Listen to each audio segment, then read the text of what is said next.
ഇന്ന് തന്നെ സബ്സ്ക്രൈബ് ചെയ്യൂ, നിങ്ങളുടെ പ്രിയപ്പെട്ട ഷോസ് കാണൂ. അച്ഛൻ എഴുന്നേൽക്ക്. വേണ്ട.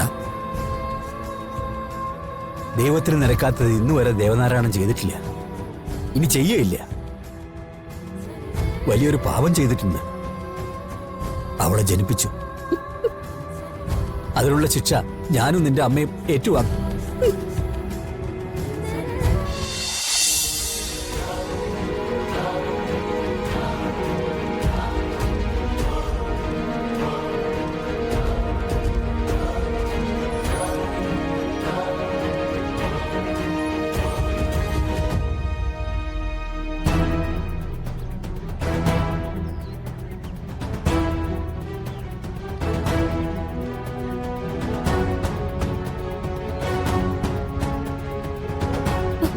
നിക്കടി.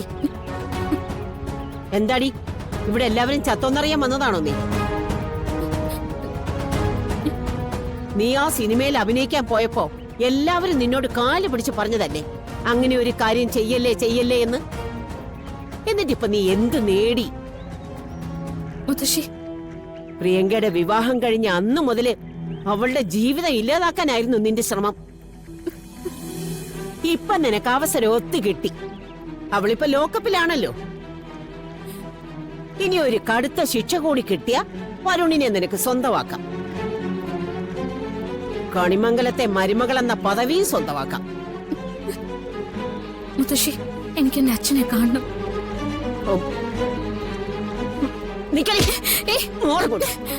ആരുടെ അച്ഛൻ? ദേവനും യശോദയ്ക്ക് ഒരു മകളെ ഉള്ളൂ, അത് പ്രിയങ്കയാ. നിനക്ക് നിന്റെ അച്ഛനെ കണ്ടെത്തണമെങ്കിലേ ആദ്യം തെരുവിലേക്ക് ചെല്ല്. എന്നിട്ട് ആദ്യം നിന്നെ പ്രസവിച്ചവളെ കണ്ടെത്ത്.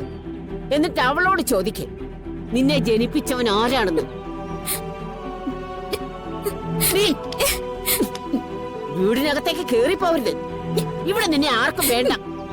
എനിക്ക് എന്റെ അച്ഛനെ കണ്ടേ പറ്റൂ. ഇറങ്ങാനല്ലേടി നിന്നോട് പറഞ്ഞത്?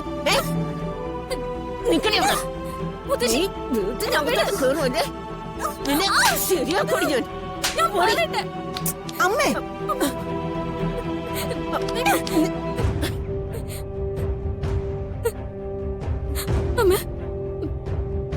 പ്രിയയുടെ കാര്യം എന്തായി? അച്ഛനോട് പോലീസുകാരെന്താ പറഞ്ഞേ? അച്ഛൻ ഇനി അവളെ രക്ഷിക്കാൻ വേണ്ടി പോവില്ല.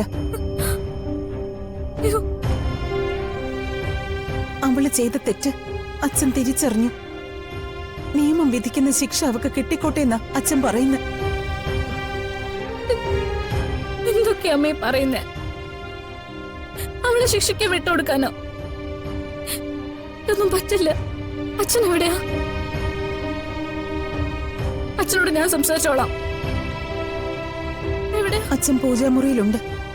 ഇന്നലെ പോലീസ് സ്റ്റേഷനിൽ നിന്ന് വന്നത് മുതൽ അവിടുന്ന് ഇറങ്ങിയിട്ടില്ല. അയ്യോ എന്റെ ദൈവമേ.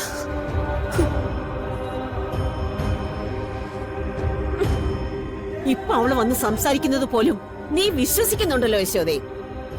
വിഷമം അവളുടെ മനസ്സ് നിനക്ക് അറിയില്ല.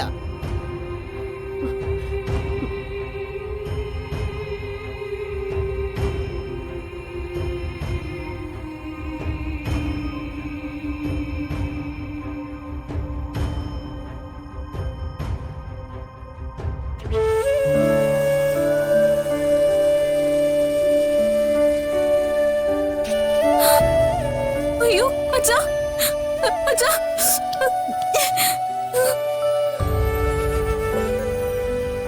അയ്യോ അച്ഛാ, കൈ നല്ലോണം പൊള്ളിയിട്ടുണ്ടല്ലോ.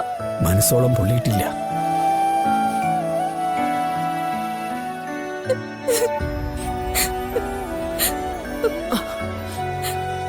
അയ്യോ ദേവേട്ടാ. അമ്മ ഇത് കണ്ടോ? അച്ഛൻ എന്തിനിങ്ങനെ സ്വയം ശിക്ഷിക്കുന്നെ? മക്കൾ തെറ്റ് ചെയ്താൽ അത് അച്ഛനമ്മമാരുടെ വളർത്തു ദോഷ. അപ്പൊ പിന്നെ സ്വയം ശിക്ഷിച്ചല്ലേ പറ്റൂ.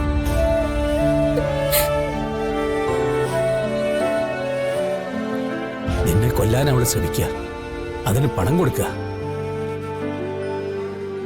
ഇതിൽ കൂടുതൽ എന്താ അച്ഛനമ്മമാർക്ക് അവൾ നേടിത്തരാനുള്ളത്?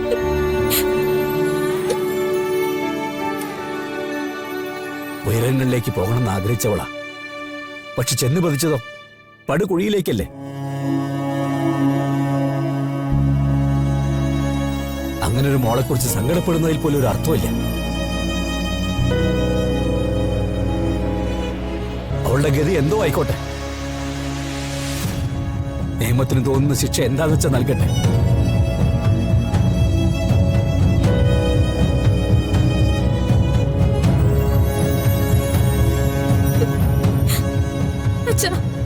അച്ഛാ അങ്ങനൊന്നും പറയല്ലേ. ഞാനല്ല, അവളോ അച്ഛന്റെ മോള്. പോലീസുകാരോടോ കോടതിയിലോ എന്ത് വേണമെങ്കിൽ അവൾക്ക് വേണ്ടി പറയാൻ ഞാൻ തയ്യാറാ.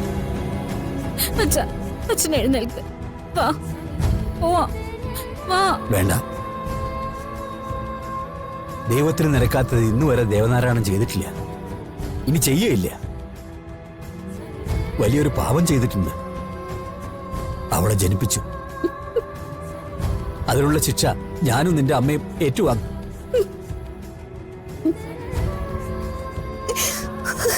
അറിയില്ല എത്ര നാള് ഞാനിങ്ങനെ ഉണ്ടാവുന്നു. ചങ്ക് കലങ്ങി ചത്തുപോകത്തേ ഉള്ളൂ.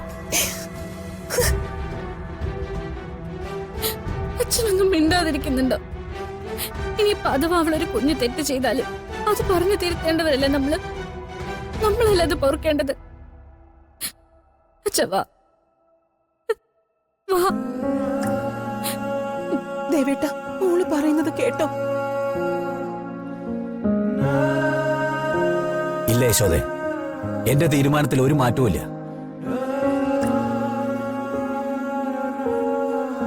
രാധിക മോളെ കൊല്ലാൻ നോക്കി ഒരുത്തിയെ എന്നെ മകളായിട്ട് അംഗീകരിക്കാൻ എനിക്ക് പറ്റില്ല.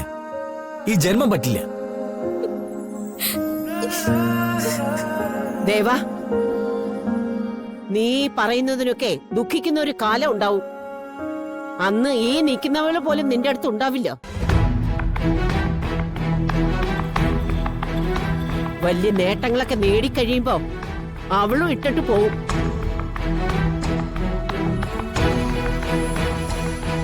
അന്ന് നിനക്ക് ജനിച്ച പെൺകുട്ടിയെ ഉണ്ടാവും നിന്നെ കുറിച്ച് ഓർക്കാനും കരയാനും. അമ്മേ, ഇത്രയും കാലം അമ്മ പ്രിയങ്കയെ ന്യായീകരിക്കുമ്പോ അത് അവളോടുള്ള സ്നേഹത്തിന്റെയും വാത്സല്യത്തിന്റെയും പേരിലാണെന്നാ ഞാൻ കരുതിയത്. പക്ഷേ ഇപ്പൊ കുറ്റവാളിയാണെന്ന് അറിഞ്ഞിട്ടും അവളെ ന്യായീകരിക്കാൻ ശ്രമിച്ച അമ്മയ്ക്കും അതേ മനസ്സാണെന്ന് എനിക്കിപ്പോ പറയാൻ പറ്റും.